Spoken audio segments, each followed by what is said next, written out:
Today, I want to talk about this book, Resilience and Melancholy by Robin James. And I specifically want to talk about a contrast that she draws between early stage capitalism and late stage capitalism or neoliberalism. So, early stage capitalism, which started with the Industrial Revolution, was a caste system.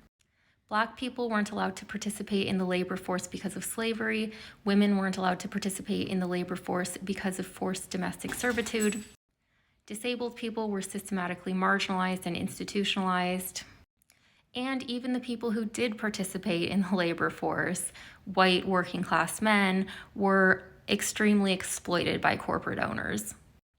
So early stage capitalism was a pyramid, but also a caste system in which certain people weren't allowed to participate in wage labor. They had their labor expropriated. So late stage capitalism is different than this because everyone is allowed to participate in the labor force. Everyone is allowed to be exploited by corporate owners. So it's not a caste system, but it's still a pyramid where a handful of people own the vast majority of wealth and political influence. So here's why neoliberalism emerged and why it is in many ways a more resilient system of oppression. In early stage capitalism, people who were banned from participating in the economy knew that they were oppressed. And capitalism constantly told them, you're inferior, you cannot participate in the labor force.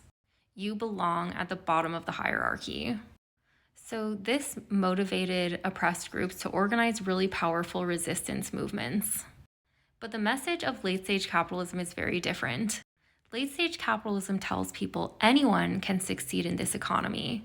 There are no structural barriers. If you don't rise to the top, that's your own fault. You need to be resilient and pull yourself up by the bootstraps in order to be successful. And everyone is under the obligation to be resilient and succeed in late stage capitalism.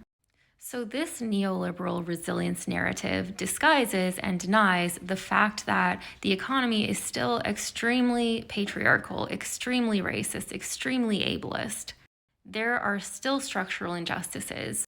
And even though everyone can legally participate in the economy, historic injustices and inequalities are ensuring that certain people rise to the top very easily. So this is why there's not a lot of social mobility in the current economy. So unlike early stage capitalism, which was more honest about structural inequalities, late stage capitalism disguises structural inequalities and tells people everyone is equal and anyone can become rich. And some people believe this message and it prevents them from mobilizing against structural inequality.